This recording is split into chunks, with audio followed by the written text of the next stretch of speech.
sommes lundi et j'ouvre une nouvelle semaine de vlog. J'espère que vous allez bien. Il fait pas un temps formidable hein, à Paris, on est le 15 mai et j'ai encore une doudoune, ce qui n'est pas vraiment normal.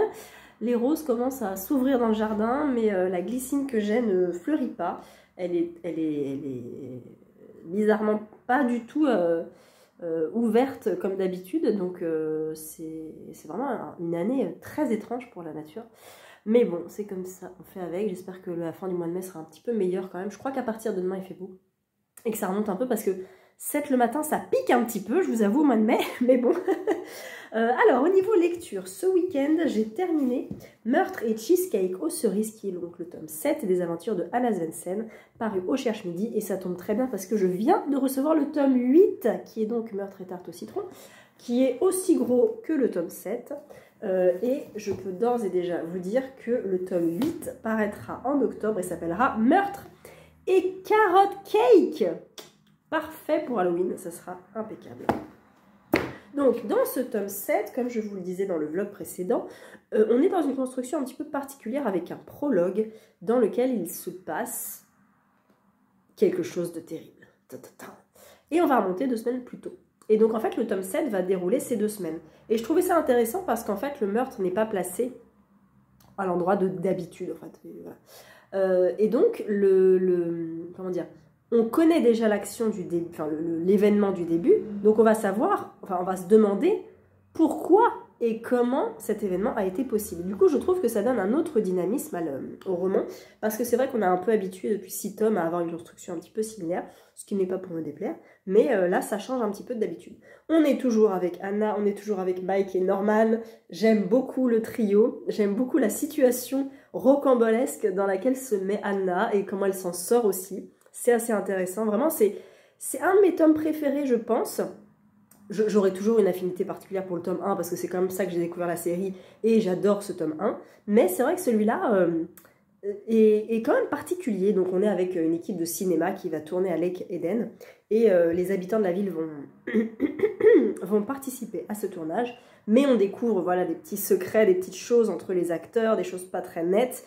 Anna va être recrutée pour faire à manger, le producteur est assez insupportable, et donc voilà. Vous connaissez un petit peu le reste, dans le sens où ça reste du Cozy Mystery, donc c'est un peu... cozy cocooning, cake et pistolet. Mais voilà, pour moi ça marche toujours aussi bien. J'aurais plaisir à retrouver Anna dans le tome 8. Il y en a beaucoup hein, qui sont sortis aux États-Unis. Ils s'en sortent encore, je crois que le dernier date de 2021 ou 2022. Donc elle est encore très active, elle a 80 ans. Mais elle continue. Je ne sais pas jusque quand Cherche-Midi publiera cette saga. Je ne sais pas si j'ai la place de mettre 30 tomes dans ma bibliothèque, mais en tout cas, j'ai pour l'instant beaucoup de plaisir à lire ces tomes-là. Ils viennent de sortir chez Point en poche. Les 2 premiers sont chez Point, donc format poche, donc moins cher. En plus, le tome 1 a 2 histoires, donc la première histoire, une petite nouvelle de Noël. Donc voilà, plus d'excuses, il n'est plus en grand format. Il est en grand format, mais il est maintenant aussi en poche. Voilà pour ma lecture du week-end. Et puis, j'ai sorti de ma palle Nancy Mitford Highland Fling que je devais lire avec Estelle. Malheureusement, elle n'a pas accroché, donc elle l'a reposé. C'est pas grave du tout, donc moi je l'ai continué. Il est assez court, il fait 230 pages et je viens de le terminer à l'instant. Voilà. Je me suis rendu compte en voulant vous filmer qu'il me restait 15 pages. Donc je me suis dit, tant qu'à faire, autant vous donner un avis final. Comme ça, vous savez de quoi je parle et vous avez mon avis jusqu'à la fin. La fin qui est très particulière, qui est assez brutale, qui... Voilà. Ça vous arrange vachement ce que je vous dis. Mais donc l'histoire, je vais pas vous lire le résumé parce que je l'ai trouvé intéressant, parce qu'il fait clairement 6 lignes en fait, mais il est pas tourné de la façon dont j'aurais voulu le lire. En fait, on est avec un jeune homme qui s'appelle Albert, qui arrive d'Angleterre et qui sait pas trop quoi faire de sa vie. Voilà, il va retrouver des potes. Alors, on est entre les 2 guerres, donc on est dans les années 30, hein, je pense. Voilà, il a été publié en 31, donc... on est, ouais, peut-être même pas, non, peut-être dans les années 20, 25, les années folles un petit peu. Et en Angleterre, je pense avant le krach boursier, parce qu'ils en auraient parlé, j'imagine. Et Albert ne sait pas trop quoi faire de sa vie. Il dit, alors j'ai pas noté, j'aurais dû le noter ce passage, au début où il dit qu'il irait bien à Paris, parce que il a envie de devenir artiste, mais je sais plus. Je vais essayer de vous le trouver. Voilà, j'ai retrouvé, c'est vraiment la 3e page. Donc il dit, je n'ai pas encore décidé si je veux être un grand peintre abstrait, un grand romancier ou un grand psychanalyste. Et à la fin du chapitre, il dit « Le lendemain matin, Albert était parti pour Paris. L'idée lui était venue pendant la nuit qu'il voulait être un grand peintre abstrait. » Donc j'ai trouvé ça assez enjoué, un peu drôle comme ça. J'aimais bien le début. Et en fait, ça continue comme ça. Alors j'ai pris en photo dans le métro des passages. J'ai pas de post-it, donc j'ai pris des photos. Mais c'est très drôle parce que elle a un humour... Elle se fout de la tronche de la haute société bourgeoise de l'Angleterre des années 20. Et c'est assez bien fait, je trouve. C'est son premier roman. Et même si on sent parfois... Alors, je ne sais pas si c'est des erreurs de traduction, mais il y a des petits mots qui sont traduits bizarrement et des répétitions que j'ai pas trop compris. Mais c'est pas très grave. En tout cas, oui, ça peint vraiment une société bourgeoise qui ne travaille pas, qui ne sait pas quoi faire de sa vie et qui ne fait pas grand-chose pour avoir plus d'action dans sa vie et qui se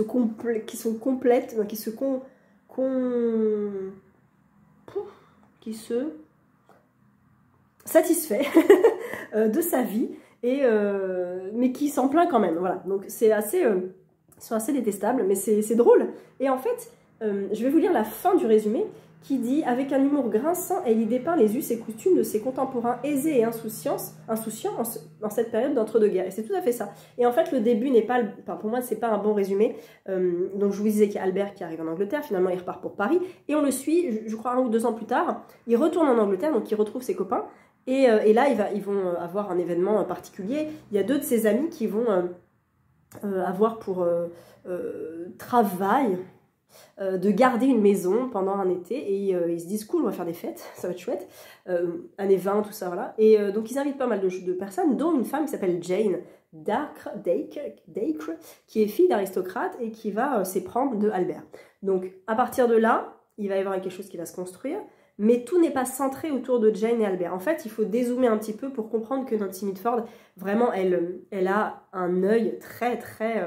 critique sur la société, et il y a des passages qui sont très drôles. Il faudrait vraiment que je vous les retrouve, que je mette des post-it, parce que il y a un moment où il y a une femme qui part et qui dit on la raccompagne à la porte, elle ne manquera à personne, et donc voilà, elle ne manquera à personne, j'ai trouvé ça un peu caustique et assez osé, et du coup j'ai bien aimé le style, c'est assez dynamique. Alors il se passe pas énormément de choses, il y a un événement drôlement tourné et vraiment j'ai bien aimé. Il fait 230 pages, il est assez court, mais en fait il se rapprocherait presque un peu du style de Zola, parce que le genre critique de la société, bon bah Zola il se pose là clairement, et là on sent qu'il y a aussi je sais pas si ça fait partie de ses influences, je pense pas, mais pourquoi pas mais on sent vraiment le cynisme dans ses paroles et cette critique, voilà, des bourgeois des années 20 en Angleterre, quoi. Donc c'est drôle, j'ai bien aimé.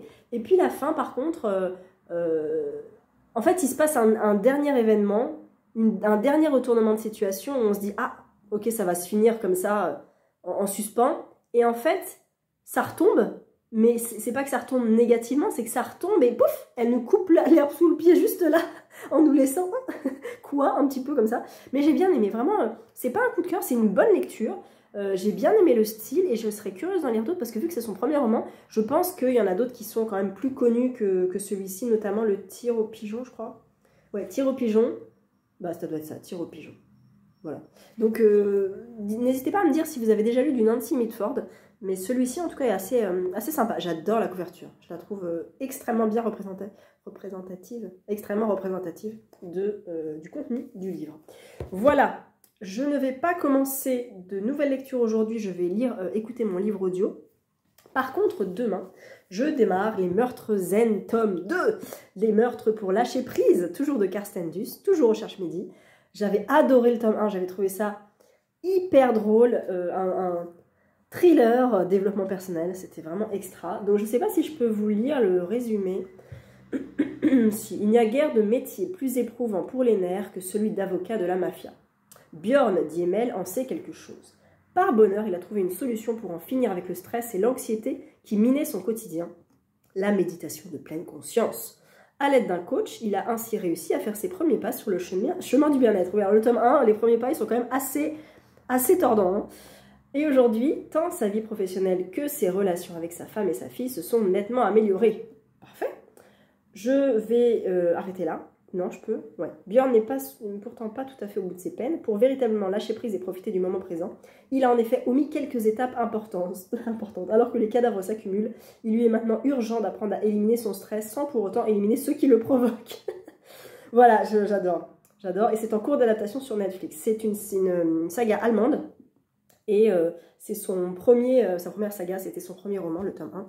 Donc voilà, j'ai hyper hâte de retrouver Björn et je vois déjà ma pause pour la photo de ce tome 2, ma foi. Voilà, il est quand même assez gros, hein. Il est écrit pas très gros comme d'hab au Cherche Midi, mais il est plutôt aéré. Il fait 460 pages, mais en fait les chapitres ont un numéro et une page dédiée, si vous voulez. Voilà. Là, c'est le minimalisme avec une petite citation du coach, toujours, ouais, c'est ça. Et ça commence dans la page d'après, page de droite. Donc, il y a quand même des espaces. Donc, je pense qu'en vrai, il fait genre 400 pages, parce qu'il y a quand même 50 chapitres. Donc, ça va. Je vais lire demain sur le trajet, et mercredi également sur le trajet. Et je vais essayer d'avancer au maximum, parce que jeudi, c'est férié. Vendredi, je ne travaille pas. Samedi, dimanche, je suis à la maison. Donc, moins de temps pour lire quand je suis à la maison avec les hommes. Voilà. Donc, je vais essayer de le dégommer un petit peu demain et mercredi. Je vous en redirai des nouvelles de toute façon. Et puis, voilà.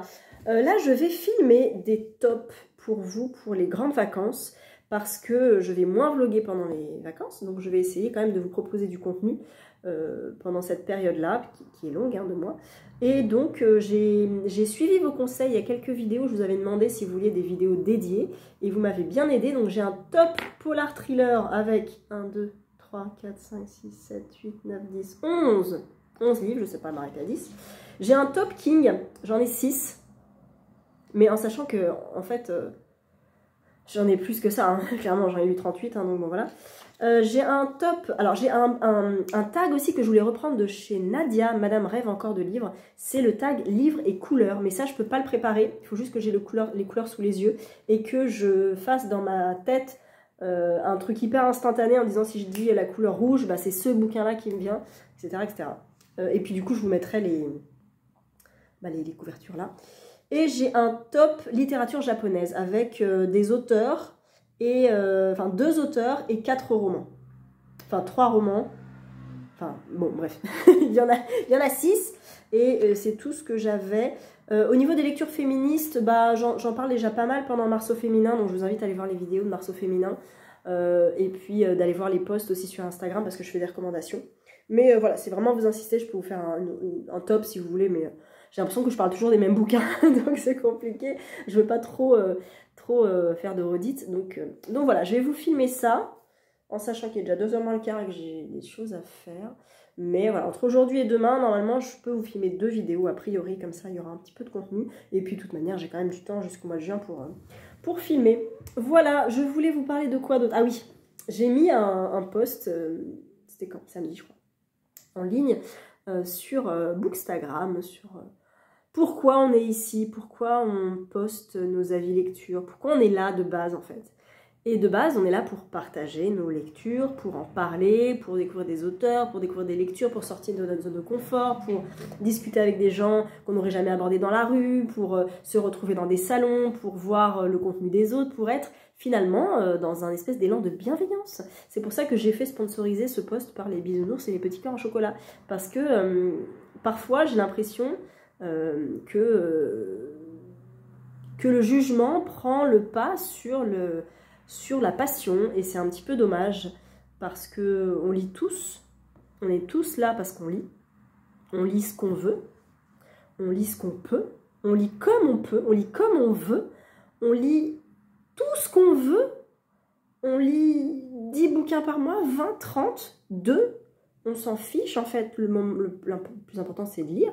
Et on lit ce qu'on veut, en fait, c'est pas grave si on lit Toto à l'école, si on lit les métamorphoses de Ovide, si on lit du Dante, si on lit Musso, Lévy, on s'en fiche en fait. Et moi la première, j'en discutais ce week-end parce que j'avais, il y a quelques temps, au bien 5 ans, j'avais mis un petit peu Lévy, Musso dans les romans de gare, parce que j'avais lu un Lévy, je crois que c'était 7 jours, je sais plus, il y avait un 7 dedans.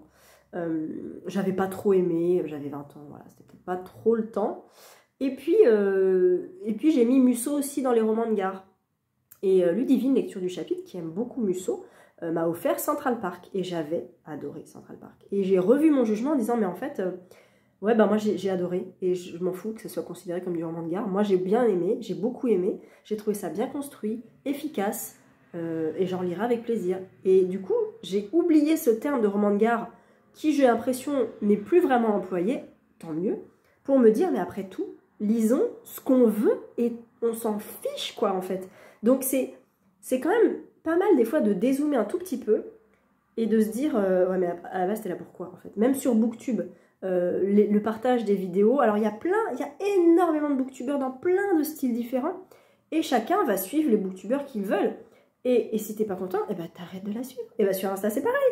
Tu trouves que t'es jalouse d'elle ou de lui, eh ben t'arrêtes de la suivre. Si c'est toxique pour toi, eh ben arrête. Il y en a tellement d'autres. Si tu veux arrêter Booksta parce que tu trouves ça trop oppressant, des fois des réceptions. Moi aussi, je reçois des bouquins, je les montre, je les présente parce que, je vais pas dire ça fait partie du boulot, mais c'est vrai qu'on est contacté par les maisons d'édition. C'est très plaisant. Moi, j'adore recevoir des bouquins.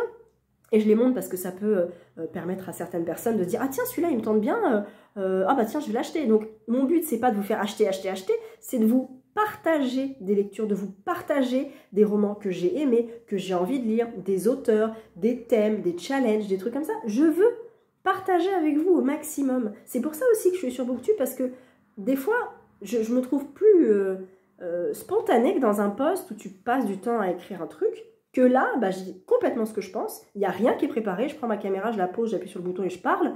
Sauf si vraiment j'ai un truc à faire de préparer. Mais j'ai un peu du mal quand c'est préparé. Je préfère le côté spontané. Donc du coup, je n'arrive pas à comprendre pourquoi il y a toutes ces médisances, des fois, ces jalousies. Alors c'est la nature humaine de juger. Moi la première, je juge aussi. Mais pour la lecture, des fois, enfin facilement, je tendance à dézoomer en disant « Mais attends, on s'en fiche quoi. Chacun lit ce qu'il veut. » Quand il veut, comme il veut. Donc, de base, c'est ça. Quand j'ai fait ce post-là, je me suis dit, mince, on va me prendre pour le gourou de Booksta à rappeler les règles. Mais non, pas du tout, c'était pas le but, c'était juste de dire, hey oh, c'est cool, c'est cool. Soyez là, lisez, c'est cool, et parlez-en. Et souvent, on recommande des auteurs, des autrices, des bouquins dont je n'ai jamais entendu parler. Et je sais que c'est déjà arrivé que j'achète ce bouquin-là ou cette autrice-là, ou cet auteur en me disant, wow, mais c'est génial, merci, quoi. Parce que c'est pas parce que je présente des bouquins que j'ai tout lu, loin de là. Et du coup, c'est un peu les influenceurs influencés, et on est là pour ça aussi. Et c'est tellement plaisant de se dire, j'ai 58 bouquins à lire, je sais pas par quoi commencer, il faut que j'achète en librairie vite. Bah voilà, c'est le boulot, quoi. Enfin, c'est la vie, c'est le jeu, c'est normal, et c'est cool, faut pas se mettre la pression. Alors, il y a pression et pression. Il y en a qui sont payés pour parler sur Booktube, sur Bookstagram, pour faire des photos, ok, c'est leur choix. On partage peut-être pas ces choix-là, mais c'est leur choix et c'est pas grave, c'est comme ça. Et du coup, bah, moi je suis pas payée, j'ai été payée, je vous le dis honnêtement, par Nextory, voilà, pour faire la petite séquence que j'avais faite, parce qu'il m'avait proposé un partenariat. C'était le premier partenariat rémunéré que j'avais, le seul. Je n'ai pas renouvelé parce que c'était trop contraignant pour moi. Mais ouais, ça peut être facile, hein, finalement, de gagner de l'argent sur Booktube, sur Booksta, tout ça. Pourquoi pas? Mais chacun ses choix. S'il y en a qui veulent faire que ça, et ben grand bien leur face. Si après les chroniques et les avis sont objectifs et réels, et si c'est pas du fake, et ben tant mieux. On y va, on consomme. On est là aussi un petit peu pour ça, finalement. Donc bon, on est là pour quoi? Et ben on est là pour partager nos lectures, en fait. Voilà. Donc, en fait, je vais pas vous poser la question de la semaine parce que c'est pas vraiment une question de la semaine, parce qu'on est tous là pour ça, pour la lecture. Mais voilà, c'était une réflexion que je voulais partager avec vous parce que je trouvais ça dommage, ces jugements. Et même si on continuera de juger clairement, et ben on est là pour la lecture et c'est cool. Voilà. Sur ces bonnes paroles, je vais vous laisser. Et je vais... Alors ici, j'écoute en audio Lady Rose de MC Beaton. Et en fait, hier, j'ai repris la course. J'ai repris la marche... Je vais dire la marche à pied, non, la course plutôt. J'ai alterné marche et course parce que je n'avais plein les pattes, ça faisait des années que je n'avais pas couru. Et du coup, j'ai écouté Lady Rose et j'étais un petit peu perdue dans les personnages. Voilà, il faudrait... là, j'ai acheté la version papier, donc je vais la recevoir bientôt. Il faudra... Pardon, quand même que je regarde un peu mieux au niveau des personnages, ce que ça donne, voire regarder une critique genre Babelio qui sont assez grosses, pour savoir ce que les gens en disent au niveau du résumé du début, pour savoir si j'ai tout bien compris, parce que je l'ai écouté un peu trop en fractionné en fait, et j'ai peur d'avoir perdu un petit peu le fil. Voilà, j'ai écouté 20% à peu près, et là comme je prends la voiture tout à l'heure, je réécouterai un petit peu. Donc ça va être chouette. Et puis voilà. Eh bien écoutez, je vais aller faire ce que j'ai à faire et peut-être filmer une vidéo et une autre demain. Ouais, ça va, j'ai le temps. Voilà. Bonjour, on est mardi matin et je suis sur mon ordinateur parce que j'ai un fichier Drive sur lequel je note mes lectures. Alors j'ai un carnet de lecture, j'ai un deuxième carnet de spoil de lecture avec toutes mes lectures depuis le début de l'année et j'ai un Drive que je tiens depuis 4 ans maintenant grâce à Lucie, l'œil de Luciole dans les polars. Je suis pas sûre qu'elle regarde les vidéos mais c'est pas grave. Avec des petits camemberts, donc je vais vous montrer ça et je suis assez contente de ce début d'année.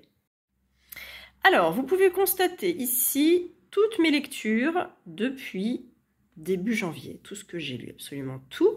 Il y en a quand même pas mal. Hein. Et donc j'ai plusieurs classements, donc titre, auteur, autrice, éditeur, format, grand format, e-book poche, neuf ou occasion, service presse, homme ou femme et la note. Et là où je suis super contente, c'est que j'ai lu carrément plus de femmes que d'hommes depuis le début de l'année. Ça, c'est cool.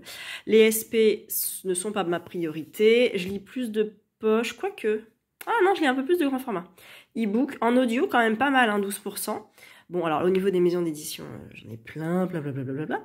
Et puis, au niveau du neuf et de l'occasion, j'aimerais lire un peu plus de livres d'occasion. Je m'en commande de temps en temps sur le net, sur Vinted ou sur Rakuten. Et là, notamment, j'en ai commandé 3 et je me dis que ça sera vu, que ça sera mes prochaines lectures.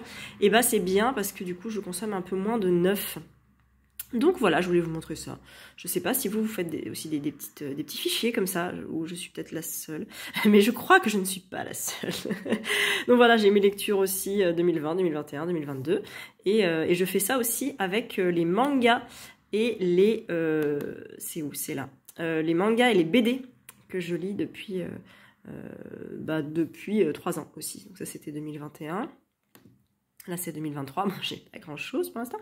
Et j'ai juste mis BD et manga, là, en fait, comme camembert. Alors que les autres années, j'avais mis quoi? Les maisons d'édition. Et là aussi, je crois. Voilà. Ah non, le genre de l'auteur. Ah oui, non, c'était les maisons d'édition.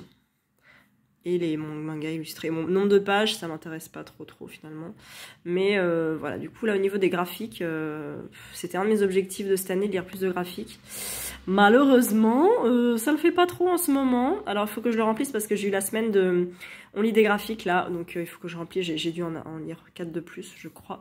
Et je vais essayer de m'y atteler un peu plus. Mais voilà, je voulais vous montrer mes petits camemberts.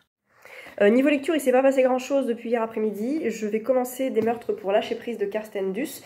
Je le prends aujourd'hui. Je vais le lire là aujourd'hui. Oh là, vous êtes sombre. Je vais le lire aujourd'hui. Je vais essayer de bien l'avancer aujourd'hui et demain. Et je crois que je vous l'ai déjà dit. Donc je vais m'arrêter là. Ouais.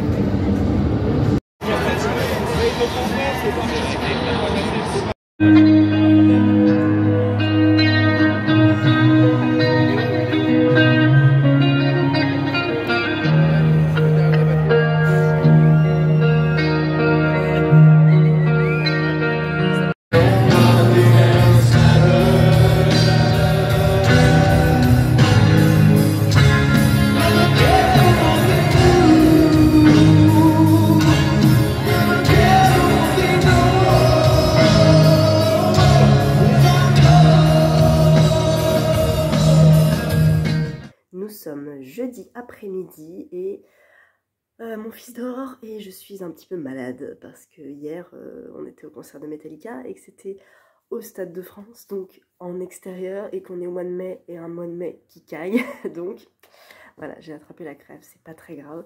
C'était incroyable, je vous en parle 2 secondes parce que voilà, c'était un rêve d'ado. Moi j'ai découvert Metallica avec le live symphonique SNM en 98, je crois, quand il est sorti. Donc ça date quand même, hein, mes années avec Metallica. Et je connais pas tout de Metallica, je connais les standards. Et en fait là ils font 2 dates à Paris, ils faisaient hier et puis ils rejouent demain, avec en fait 2 setlists différentes. Et ils avaient commencé à vendre les places sur 2 jours, parce que c'était le deal en fait, c'était les 2 jours seront complètement différents. Donc si vous voulez profiter au maximum du concert, eh ben, venez les 2 jours. Monnaie. Donc on a choisi un jour, et en fait, quand on a regardé la setlist des dates précédentes, il y avait genre sur 12 morceaux, 3 ou 4 standards. Ce qui était très très peu. Et on a eu un peu peur, et je me suis dit, bon allez, c'est pas grave, s'ils en font 2 ou 3, ça sera cool quand même, c'est Metallica quoi. ils ont fait presque que des classiques, en fait. C'était génial. Et je me demande quelle va être la setlist de demain, parce qu'en fait, ils ont tout joué, à part peut-être One, à part Enter Sandman, à part un autre, je sais plus. Mais sinon, ils ont fait Sad But True, ils ont fait Fuel, ils ont fait Nothing Else Matters, ils ont fait Master, ils ont fait From Whom the Bell Toms, je sais jamais le prononcer. Ils ont tout fait. Ils ont fait un vieux truc de Kill Em All de 1983. Ils ont fait vraiment Seek and Destroy. Voilà, Seek and Destroy, ils ont fait. C'était incroyable, c'était fou. Le stade était bien rempli, il n'était pas complet, donc on a été surclassé. On était très très haut dans les tribunes et en fait on est descendu vraiment bas, genre à 5 ou 10 rangs de la fosse. Et il y avait une scène centrale, donc qui voyageait, la batterie changeait de place, elle descendait puis elle remontait ailleurs, c'est très drôle. Et ils ont 60 ans quand même, on le sent, mais c'était magistral, c'était trop bien. Voilà, j'ai vu Metallica en concert, c'est bon, je suis contente parce qu'ils étaient passés il y a 4 ans et j'étais enceinte et j'étais alitée, j'avais pas le droit de sortir, donc mon conjoint y était allé. Et comme j'habite pas très loin du Stade de France, selon le vent, j'entendais quelques chansons. Je me mettais sur mon balcon avec mon gros ventre en attendant et en écoutant quelques chansons du stade, mais c'était pas pareil. Donc là, vraiment ultra satisfaite de ce concert. C'était génial, c'était trop bien. J'ai un petit rhume, mais c'est pas grave, c'était Metallica, c'était trop bien. Niveau lecture, alors j'ai presque fini, je le mettrai là, Lady Rose de MC Beaton. Alors c'est les enquêtes de Lady Rose, et le premier tome, je crois que c'est Meurtre et Séduction. Ça y est, je suis bien rentrée dedans, je suis quasiment à la fin, et j'aime vraiment beaucoup le personnage de Lady Rose qui a vraiment pas sa langue dans la poche. Elle supporte les suffragettes, c'est très mal vu de son entourage, ce n'est pas digne d'une lady, et j'adore ses répliques cinglantes, j'adore Daisy, sa femme de chambre, oui, femme de chambre domestique, voilà. Et vraiment, j'aime beaucoup ces deux personnages. Harry aussi, ils se détestent, Harry et Rose, et pour notre plus grand bonheur, ils ont des répliques à mourir de rire. Et vraiment, j'aime beaucoup, et je pense que c'est une des sagas MC Beaton que je préfère. Donc je pense que je vais lire la suite. Les Chroniques de Mount Street, j'avais beaucoup aimé aussi. Agatha et Amish, c'est un petit peu différent, parce que j'en attendais rien, et puis c'était plaisant. Mais vraiment, Lady Rose, j'étais vraiment surprise du style 19e, en fait, très agréable. Et puis l'enquête met du temps à arriver, parce que le meurtre met du temps à arriver finalement. Il arrive à, je dirais, plus de la moitié. Et puis après, tout s'enchaîne. Donc je pense que ce tome est assez introductif, et du coup, je serais curieuse de lire la suite, parce que je crois qu'on retrouve Rose de toute manière, et j'imagine qu'elle enquête avec Harry, qu'elle fait un binôme avec Harry. Donc voilà, très contente de cette belle découverte. Et puis ça va bien sûr avec le book club MC Beaton qu'on organise avec Estelle grâce à Albin Michel. C'est le samedi 3 juin à Paris, donc certaines d'entre vous sont déjà inscrites, ça y est, les inscriptions sont complètes. On va essayer de relayer au maximum des images, des lives, des choses comme ça, pour vous faire vivre un petit peu ça aussi, même à distance. Donc ça va être vraiment top, ça va être tout autour de l'univers de MC Beaton, dans un très beau lieu dans Paris, dans un hôtel, et voilà, ça va être extra, et on espère que ça vous plaira, que ce soit à distance ou en présentiel si vous êtes inscrite. Voilà, à part ça, j'ai presque fini Les Meurtres pour lâcher prise de Karsten Duss. Il me reste 100 pages, à peine plus, voilà, je suis page 330. C'est génial. Alors, je vous conseille quand même de lire le tome 1, parce que dans le tome 1, on découvre le concept de thriller de développement personnel, et c'est très particulier. Ça a une plume hyper drôle, hyper cynique, avec des dialogues qui fusent, c'est très très drôle, des répliques en fait, des fins de chapitre aussi hyper efficaces, et puis des débuts de chapitre aussi, avec des citations en fait du livre du coach développement personnel. Et là sur le tome 2, on retrouve le personnage principal à la fin, quelques semaines plus tard, après le tome 1, il s'est passé quelque chose à la fin du tome 1. Et là, on reprend avec le tome 2, avec le personnage principal, et ce qui s'était passé à la fin du tome 1. Et là, en fait, ça va plus du tout. Il sent que... non, ça fait 6 mois. Ça fait 6 mois qu'il a arrêté sa thérapie. Et du coup, il sent que ça n'a pas été complètement efficace. Donc sa femme lui dit retourne voir ton coach. Donc il retourne voir son coach. Cette fois-ci, il va cibler ses séances sur l'enfant intérieur, le concept d'enfant intérieur, des blessures du passé que l'on peut guérir maintenant. Il suffit d'écouter son enfant intérieur. Donc tout le long du bouquin, il va écouter son enfant intérieur, et il va y avoir un dialogue entre les deux. C'est très drôle, vraiment, j'adore. Je passe un moment extra. C'est juste pour le concept unique. Lisez ce bouquin parce que c'est top, vraiment top. Je sais pas s'il y a un tome 3. Oui. Oh, trop bien. Il y a un tome 3 qui est prévu.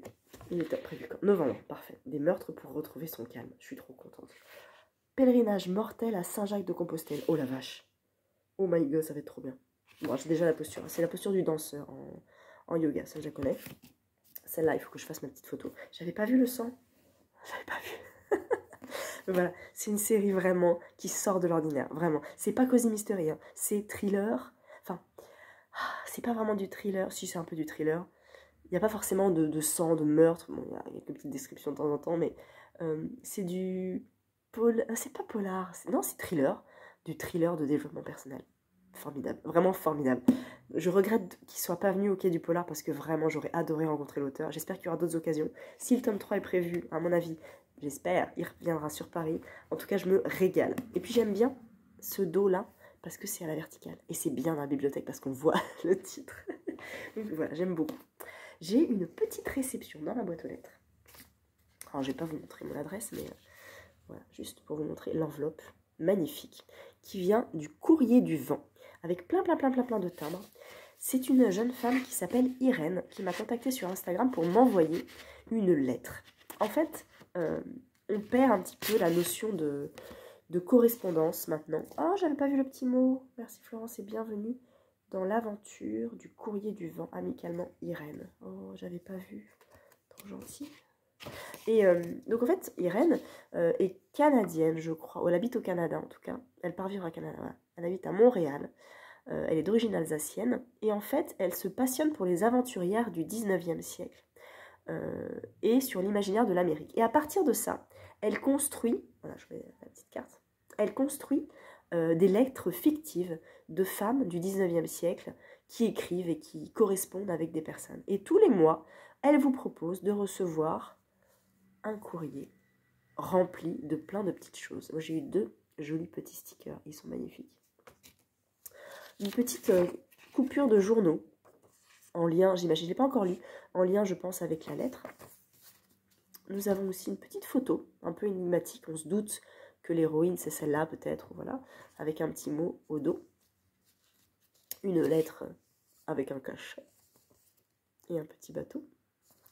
Et la fameuse lettre, voilà, qui fait, elle fait pas juste une page, hein, elle est, 1, 2, je crois qu'elle fait 3 pages, voilà, elle fait 3 pages, recto verso, front and back, pour ceux qui ont la référence, le 12 décembre 1896, à bord du Champagne. Le Champagne, je pense que c'est un bateau, et voilà, c'est une lettre à sa sœur, mon amour de petite sœur, voilà. Et donc tout ça fait partie de l'histoire en fait du Courrier du Vent, où ce mois-ci j'ai reçu cette lettre. Voilà, je vais découvrir l'histoire de cette jeune femme.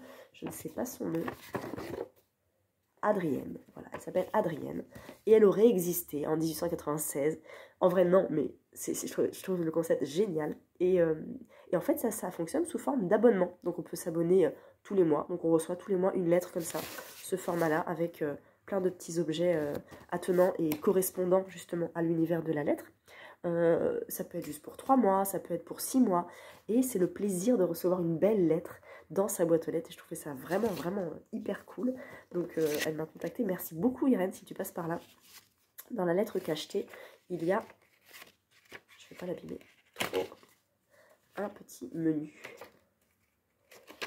Il y a un menu. Ce menu a été adapté à partir du menu du 5 janvier 1907 du paquebot La Bretagne, du menu du 28 mars du paquebot La Lorraine. En fait, elle a inventé un menu à partir de menus déjà existants, voilà, pour vraiment que le lecteur de cette lettre et de ce petit paquet s'immerge complètement dans l'histoire. Et je trouve ça vraiment top. C'est fait main, le cachet est fait à la main aussi. Bon, c'est du plastique, hein, mais c'est très précieux. J'aime beaucoup ce concept. Et merci beaucoup Irène. Donc voilà, je vais lire très attentivement cette petite lettre. Et je suis trop contente. Peut-être que je vais m'abonner moi aussi parce que ça fait plaisir de recevoir des lettres. Et c'est très vintage, vous savez, à l'ancienne quoi. Parce qu'on perd un petit peu cette notion de correspondance. On s'envoie de temps en temps des cartes postales en vacances. Mais la lettre, pardon, la lettre a perdu un petit peu... je vais y arriver ou pas. La lettre a perdu ses lettres de noblesse justement avec l'arrivée d'Internet, de tout ça. On s'envoie des mails maintenant à la place de lettres. Donc je trouvais cette idée vraiment très intéressante. C'est le Courrier du Vent. Et c'est donc Irène à Zvoronos qui fait ça. C'est courrierduvent.com. L'aventure la plus prodigieuse est notre propre vie. Et celle-là est à notre taille. Voilà, courrier du vent. Merci beaucoup Irène. Je vous laisse là. Là, je vais dormir parce qu'en fait, on a dormi 3 heures cette nuit. Et je vais peut-être dormir un petit peu. Je pense que je finirai ça demain, après-demain. Mais on est jeudi. Je conclurai ce vlog un peu plus tard. Mais voilà, c'est une petite semaine de vlog. Mais il y a un pont de l'Ascension, donc j'ai pas trop de temps pour filmer. J'essaie de faire au mieux. J'espère que ça vous plaît quand même. Et n'hésitez pas à me dire ce que vous lisez vous aussi. Je vous retrouve un petit peu plus tard. Nous sommes vendredi après-midi, je viens conclure cette semaine de vlog. Je n'ai pas encore terminé les meurtres zen, il me reste pas grand-chose. Il me reste ça. Je vais essayer de le finir là, mais je pense qu'en fait je le finirai demain. Parce que mon conjoint va rentrer bientôt. Mon fils dort encore et il me faut quand même un petit peu de temps pour cette fin. J'aime vraiment beaucoup. Encore une fois, je l'ai déjà dit, mais je vous recommande vraiment cette saga qui sort de l'ordinaire et on passe un excellent moment. J'ai passé le tome 1 à ma meilleure amie et je pense que ça peut lui plaire et je vous recommande vraiment, vraiment, vraiment d'essayer cette saga. Si vous avez peur, peut-être que c'est en bibliothèque, peut-être que c'est en audiobook, peut-être que vous le trouvez en numérique. Des fois, il y a des prix aussi, des prix cassés en numérique, donc n'hésitez pas à regarder voilà, dans ces cas-là. Et moi, je vais le finir donc, demain, je pense. Et ensuite, j'attaquerai les Roses de Somerset de Leila Mekam. Je ne sais pas comment on dit Misham, Mekam. Qui est la suite, mais en fait pas trop, de La Plantation. Que j'avais lu l'an dernier avec les filles, le gang des tote bags. Et du coup, là, on lit avec Mag. Je crois que c'est le préquel. Je crois que ça se passe avant. Ou après. Bon, bref, c'est dans la même veine et on retrouve la même famille. Donc voilà. Il fait quand même presque 600 pages, il me semble. Je l'avais mis à partir de lundi. En fait, j'ai dit à Mag, je pense que je finirai les meurtres zen avant lundi. Donc si tu veux qu'on lise avant lundi, il n'y a pas de souci. Ça l'arrange aussi. Donc je pense que ça me fera presque toute la semaine prochaine, en sachant que on arrive à la fin de l'année, que les répétitions arrivent aussi, qu'il y a des répétitions qui ne sont pas forcément sur mes jours de cours. Donc ça veut dire que je vais prendre aussi plus les transports, pour mon plus grand plaisir, entre guillemets, parce que je prends les transports et donc je lis. Donc je pense que je lirai Les Roses de Somerset forcément, et Harry Potter 7 également, que je commence normalement en fin de semaine. Mais ça je vous le redirai tout doucement, en temps voulu. Voilà, je vais arrêter là parce que je suis complètement bouchée, mais je voulais quand même vous faire un coucou au revoir pour cette semaine de vlog. J'espère que ça vous a plu. Dites-moi si vous aimez Metallica. Dites-moi ce que vous avez lu cette semaine. Peut-être, dites-moi aussi si vous aimez l'univers de MC Beaton. Peut-être qu'on se croisera au book club. Et puis j'ai hâte de vous revoir la prochaine fois, la semaine prochaine. À bientôt, bonne lecture.